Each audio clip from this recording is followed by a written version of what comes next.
So, we in that new year, new me season. Yes. But a lot of us still have some of the same goals from 2023. And a lot of y'all, and I know for sure because y'all came up to me and asked, You a did. lot of y'all wanted to start a podcast. Yes. I got good news for you, player. Spotify for podcasts is here for every need you have. We've been using Spotify for podcasters since we started our podcast.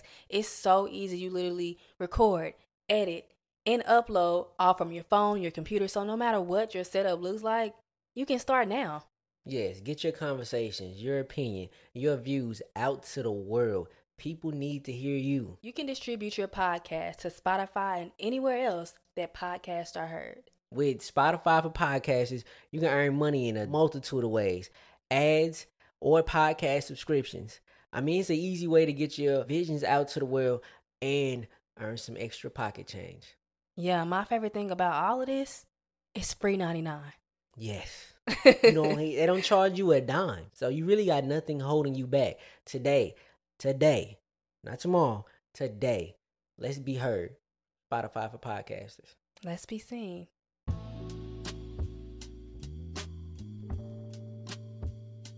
Welcome back to another episode of the For the Healthy Host podcast, where we talk about conscious living, self-awareness, and everything in between. I'm your host, Ree. Thank you for joining me and allowing me to be a part of your journey. Please, pardon my voice this morning. First of all, it's actually really early in the morning. Number two, I'm getting over a cold, allergies. I'm still not sure whatever was actually happening with my body, but we are getting well. We're recovering from something, so please excuse my voice. Other than that, I'm feeling really good this morning. I have this feeling of unwavering faith. Just really happy to be here. And also, I really got the vibe, the energy where it's just it is what it is. I don't really give a fuck, and not in a sense where it's coming from a negative standpoint, which y'all are my people, so I know y'all know that, but sometimes I feel like I have to explain it for some people who don't know.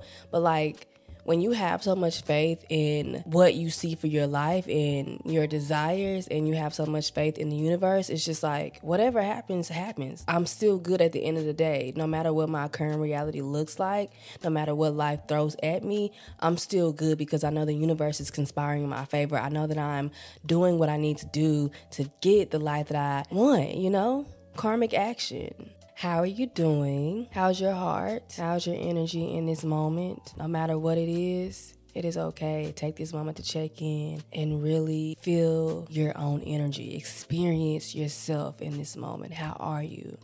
Let's take a moment. So something that I've been doing lately is really indulging in articles. I love to read. Y'all already know, I love my books.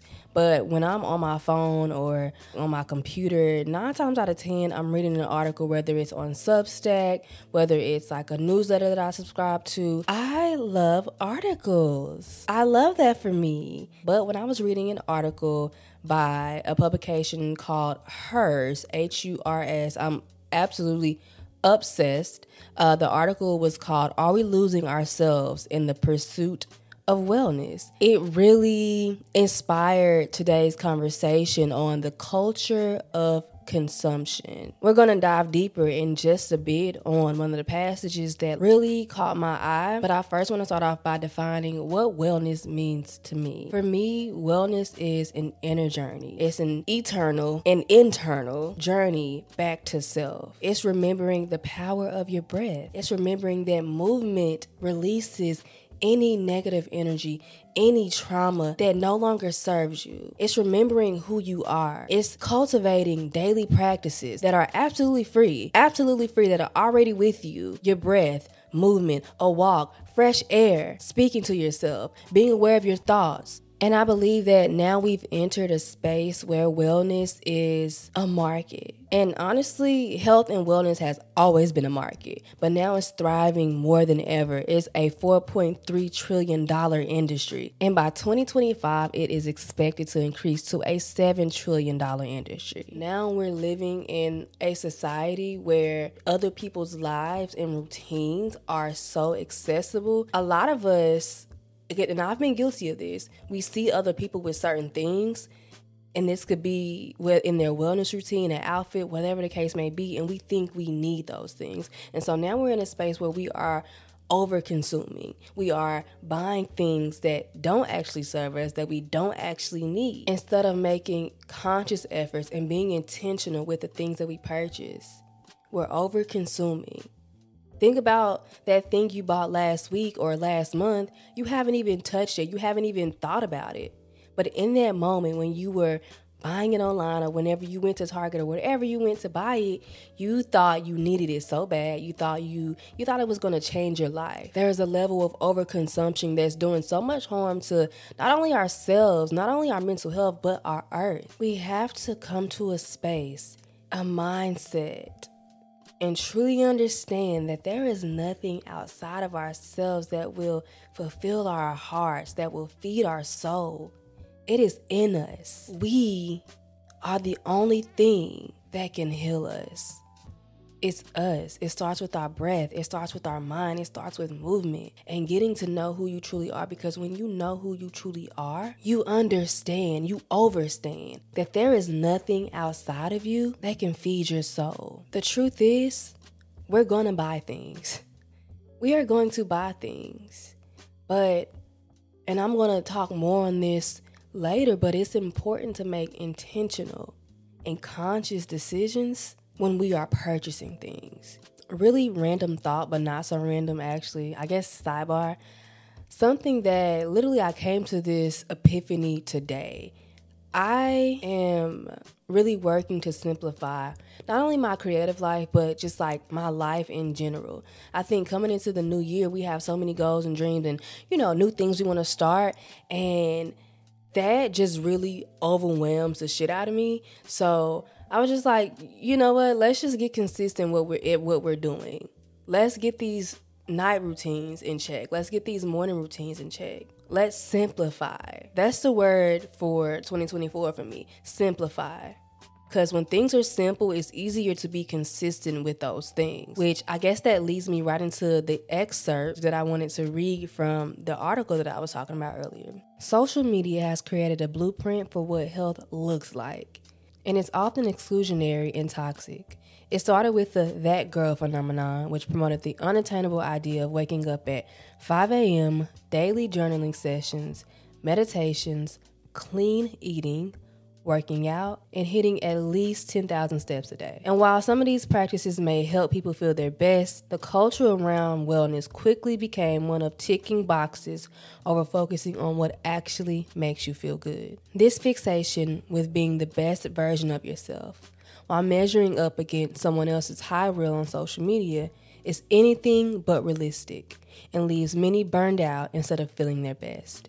It's accompanied by a consumption-first culture, making us believe we need to acquire things to start taking care of ourselves.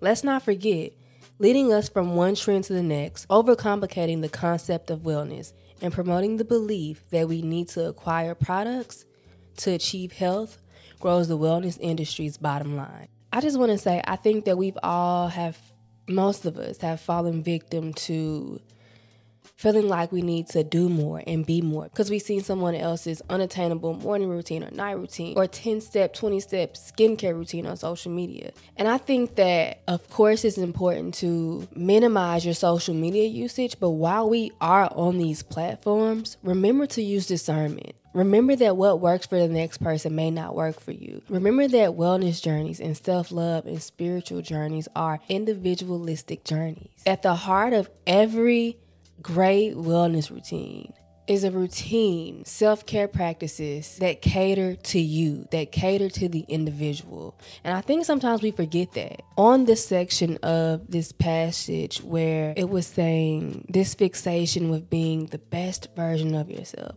I think we've all become, I can't speak for everybody, but I know for me personally, there was a point in time where I became obsessed with being the best version of myself, like the ultimate version of myself. I've now learned my best is going to look different every single day. And I'm no longer obsessed with being my best self.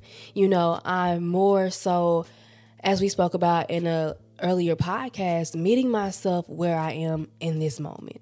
I don't have to be my best self. And this reminds me of a card that I pulled in my tarot deck. And the message within that card for that day was, you could have all the material abundance in the world and still be miserable if your obsession with improving your current condition is the problem. And to me, obsession leads to overconsumption.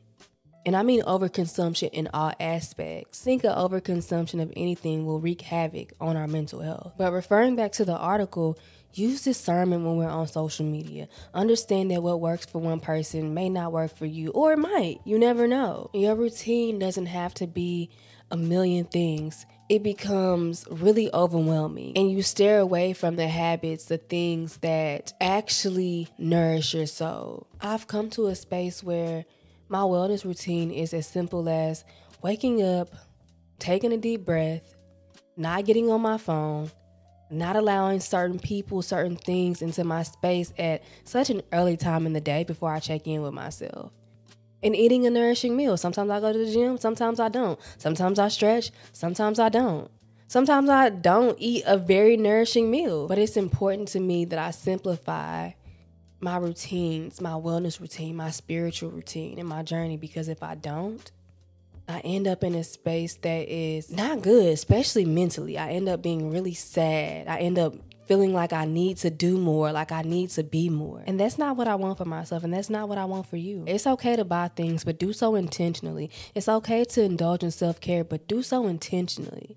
Because we should feel good. We should do things that light up our soul. We should do the things that make us feel good inside. But don't neglect your spirit. Don't forget to nurture your soul, because none of it matters if you're not tending to your inner being. Do not get caught up in the consumerism trap.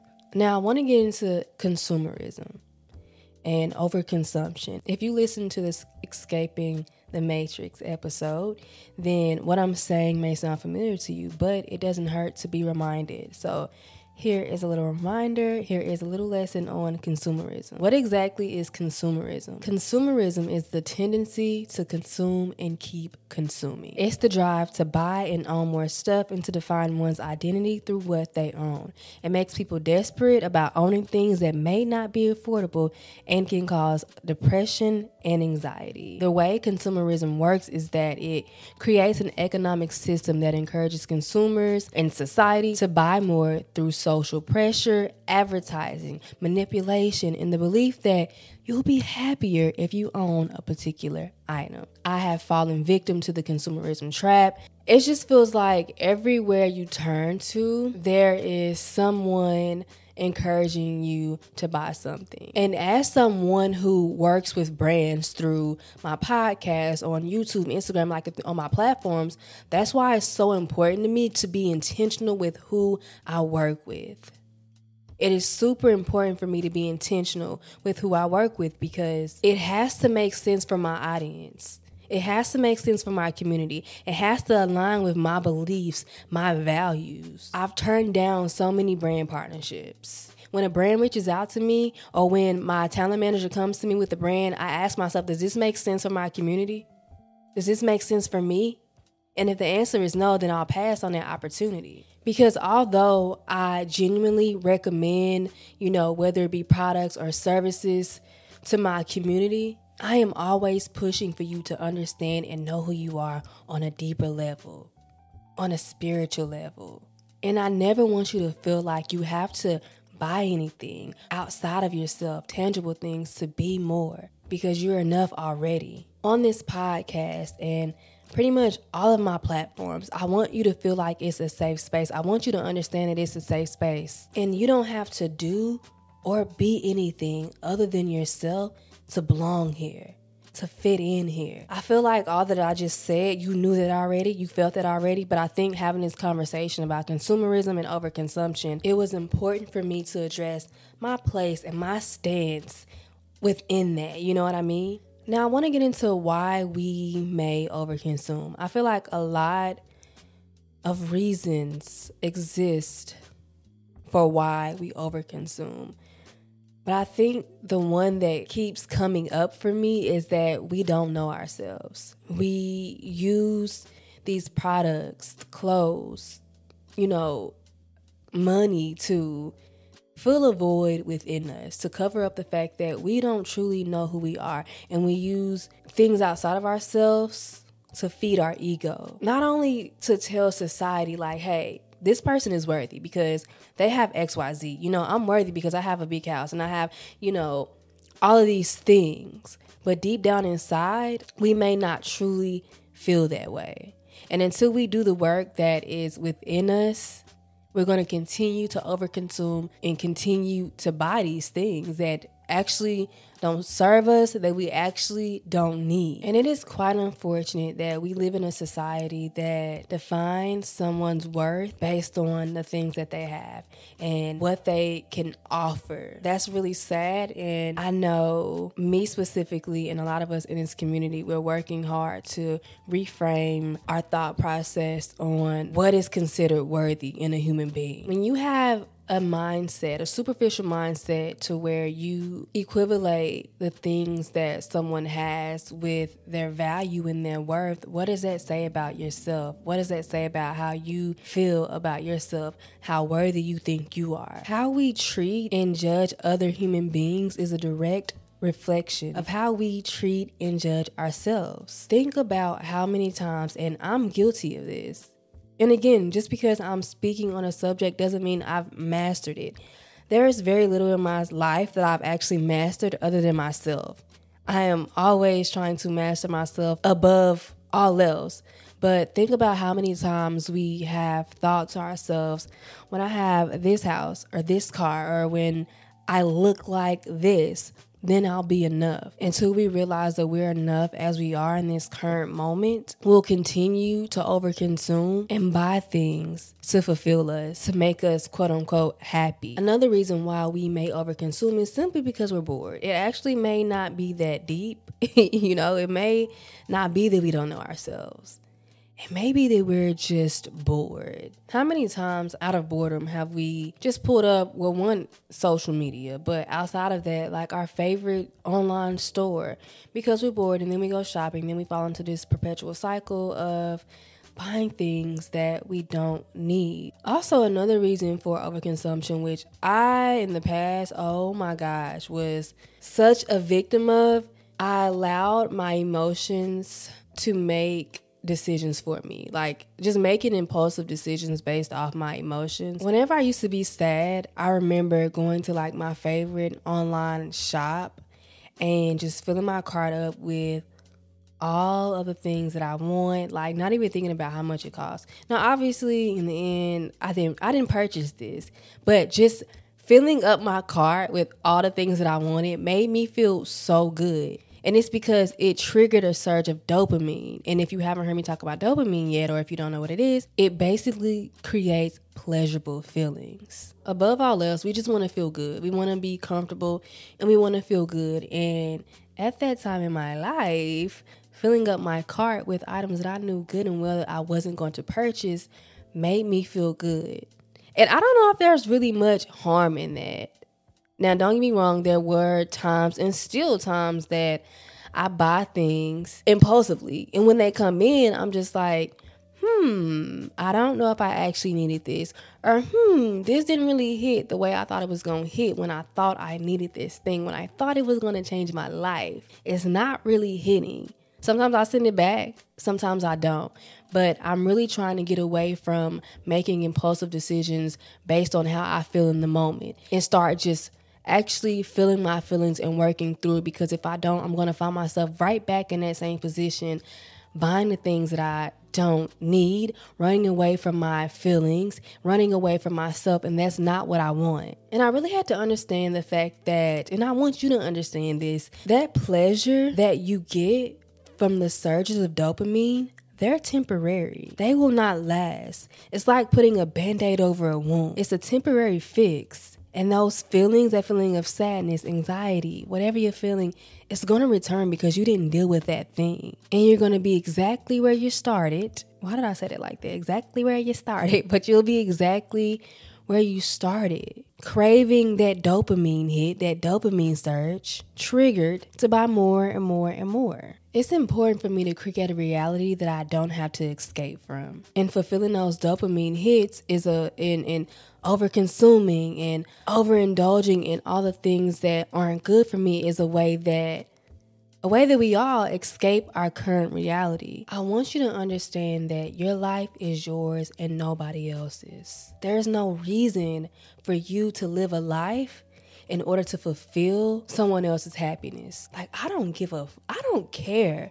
I've come to a point where I don't care about pleasing other people. I don't care about pleasing society. Because, first of all, that's just a battle you'll never win. You'll never win that battle. People are always going to complain. People are always going to be unhappy with the choices that you make. But if you're making choices to feed your own soul and to live a life that fulfills you, a fulfilling life, that's all that matters. Once you start to do that, you'll start to manifest the things and a life that you truly want. No one else. Nothing but happiness can come from that. Therefore, you have now created a reality that you don't have to escape from. A reality that fuels you and that works for nobody else but you. Because that's what truly matters. Until you live your life for you, you're going to keep wanting to escape. You're going to keep wanting to overconsume. Live for you. Now I want to get into some of the negative side effects of over-consuming, as if this whole episode hasn't been about negative side effects of over-consuming. But okay, let's get into it. Obviously, over-consuming is really, really bad for our mental health because we're avoiding us. We're running away from ourselves, as I have said over and over again, not only today, but also in other episodes. It creates self-esteem issues, anxiety, depression, a feeling of unworthiness, a feeling of not being enough. Well, because we'll never feel like enough because we think that we need these things to be enough. And let's not even get on like what it does to us financially. So many people I know, like, and this is the type of background that I come from. So many people I know spend money they don't have to fill societal needs. Or standards, or to be seen and viewed or perceived in a certain light. You want people to think you got it, so you going out and buying cars, houses that you actually can't afford, and now your financial situation looks like shit. And because I've seen that growing up, I know that is not what I want. That is not what I want. I will not become a victim of buying things, not only to fulfill false needs of my own, but to control how I'm perceived by reality. I truly don't care that much. I've come to a place where I truly don't care that much. I don't know that I ever did. I was thinking about that earlier today. Because I get the question a lot, like, how did you become who you are? I think before I knew who I was, I actually knew who I was. If that makes any kind of sense. I was doing the things that fulfilled me. And a large part of my life, especially like in high school and college, was the clothes that I wore, the way that I dressed. And I dressed for me. It was like a creative outlet and a way of expression for me. And I didn't really ever try to fit in with the clothes that I wore. I wore what made me happy. I literally had a flashback this morning of like when I was in the cafeteria in college and I walked by this table and these girls was just saying, oh my God, she dressed like a grandma. If I truly gave a fuck what people thought about me, I would have changed the way I dressed. But I didn't. I kept dressing like a fucking grandma. Back to my point, I will not drive myself into a hole and spend money that I may not have in order to be viewed in a certain light by society. So we know that overconsumption affects us as human beings in a negative way. But I don't think we talk enough about how it negatively impacts our environment. Overconsumption literally worsens climate breakdown and it increases air pollution. It exhausts the planet's life support systems, like the ones that provide us with fresh water, air, like literally our natural resources, y'all. And it leaves us short of materials critical to our health and quality of life. And I don't think a lot of us understand that. Our desire for overconsumption, to fill voids, to temporarily relieve negative emotions that we need to feel, it breaks down our environment. We only have one earth. We only have one Mother Earth, one planet. And little by little, collectively, we are breaking her down. And y'all, it's no us without her. Like, we literally need this planet to survive. And it baffles me because I was having a conversation with Travis, and he was listening to a podcast where they were talking about how I believe Elon Musk is literally building civilization on another planet. Let's reel it back in. How about I have an idea. Stop over consuming. Live a simple life and tend to the planet that we already have. To me, the math ain't math, and it seems like that would be the obvious choice, but let's take care of our earth. Let's be conscious with the choices that we're making. The quality of our planet directly affects the quality of our lives. Let's take care of her, because unless you're Elon Musk, this is all that we have. Okay, let's end it off with some ways how we can be more intentional with how and where we spend our money, okay? First and foremost, like I've been saying, let's be conscious with the decisions that we make. Let's not impulsively or mindlessly purchase things. When you get ready to purchase something, do I actually need this? Does this make sense for me? Am I actually going to use this? What value is this adding to my life? Am I buying this because I'm sad or because I'm mad? What's actually going on with me right now? Let's be conscious, because I think so many times we're not conscious when we're making choices. Not only buying things, but like any choice. We're not being conscious. We're not tapped in, and we're not tuned in with self while we're making these decisions. Another thing is to do your research on these brands, on these corporations, before you spend your money with them. A lot of times, these brands aren't inclusive. They support causes and organizations that don't even align with our beliefs and our values. And because you didn't do your research, you're now spending money. You're literally putting money into the pockets of people and organizations and industries that you don't support, that don't align with your soul and your spirit.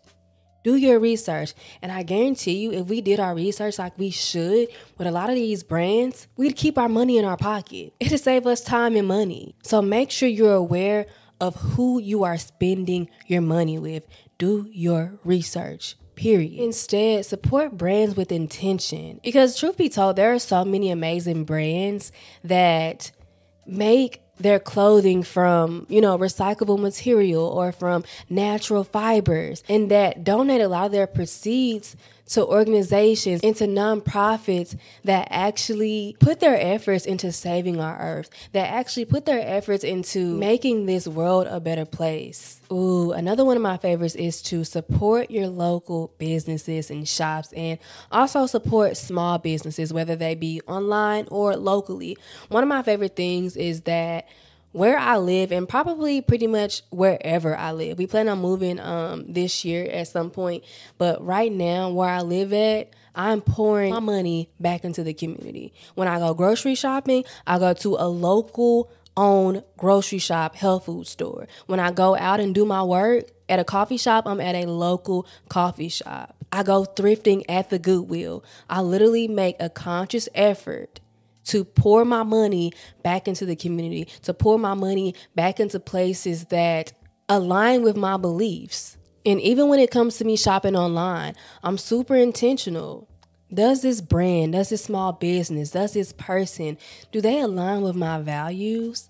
Do they align with my beliefs? Are we energetically connected? I haven't always been this way, so don't beat yourself up if you are in a space where you haven't been consciously making these decisions, because the fact of it is, now you know, and you can't unknow. And it's not something that's done overnight. It takes time, because at the end of the day, the way that this world is set up, the only thing, I'm not going to say the only, because you can always thrift, but thrifting is not always the answer. Thrifting, you can't always find what you need in that moment, but a lot of these big corporations fit in our budget. So that's what we gravitate towards. I think often when we talk about being sustainable, and I just feel like there are so many flaws within the sustainability movement, but I'm not going to get into that. Not right now, but I feel like this is not talked about. So I definitely wanted to say, give yourself some grace. This is not an overnight process. Purchase what makes sense for you in this moment. Purchase what is in your budget in this moment. But I do ask that you assume the responsibility and be intentional about what you actually need, because I think that's where it goes downhill. We're not intentional. could also be an outfit repeater. Like, I literally wear the same clothes over and over and over. And I seen this like little challenge online where you have 7 pieces where basically you're creating a wardrobe capsule and you try to create as many outfits as you can with these 7 wardrobe pieces. I think I seen Lindsay Rim do it. Oh my gosh, she bodied it. And I don't know, I think I want to challenge myself to do something like that in the future, but as of right now, I pretty much wear the same outfits over and over and over. And actually, think about Steve Jobs. Like, shit actually gets way more simpler and it's easier because you don't have to put in so much thought. Now, don't get me wrong. My wardrobe, my clothing is a creative outlet for me. So I'm always trying to get creative and mix and match. But I usually wear the same pieces over and over and over. My favorite pieces till literally I cannot wear them anymore. We also could obviously thrift and upcycle. That honestly does so much, and I don't believe we realize that. I love me some thrifting. It's fun. It's challenging. And it actually forces you to be even more creative with your outfits. And I love that. And I have found some amazing vintage pieces at the thrift store. I love me some thrifting. But let's move away now from clothing. When we get this urge to shop and spend money, let's replace shopping with hobbies. I have really gotten into crocheting. I'm learning to crochet things. And I don't know what I'm going to make me next. Well, first of all, I haven't made anything at all, but I've just been in that practicing stage. But I think what I want my first thing to be is a scarf of some sort. But yeah, like just replace shopping with hobbies. I love to read. I love going to the library because let me tell you, there's something about going to the library that fulfills this need, this urge to shop because I'm going in there, I'm supporting my local library, and I didn't have to spend a penny. But I come back with something. It temporarily fulfills my dopamine cravings without doing much harm, but I'm also giving back to my community and to my city that I live in. So I love that. A few other things that I want you to remember is to understand that satisfying your dopamine cravings will only provide short-term fulfillment. Get to know yourself because when you know that there is nothing outside of you, like I said before, that can feed your soul. You are the blueprint. Look within. All of the answers to the unknown and the questions that you have about your path and your journey, they lie within you. Nothing outside of you can answer those questions. No matter how much physical and tangible abundance you have, if you are neglecting your soul, you still losing. You lost. The answers lie within you. To bring it back full circle, spend and purchase wisely, intentionally, consciously. Do it when and where it makes sense. As always, remember to give yourself grace on this journey. Give yourself grace. Don't beat yourself up about what you've done in the past. We all done shit. We've all made unconscious decisions that didn't serve us or the greater good. But we are here now. And that's what matters. We know now. Continue to give yourself that grace. And be intentional because when you do good, nothing but goodness, despite what your current reality looks like, despite what you have been trained to believe, when you do good, nothing but goodness and abundance will come to you. Always remember that. And on that note, let's wrap it up for the day. I was so excited about this conversation and I hope you enjoyed it as well. I hope you learned something new today. I'm sending you so much peace, so much love, so much abundance, and everything you need in this moment. I'll talk to you next time. Bye. Mwah.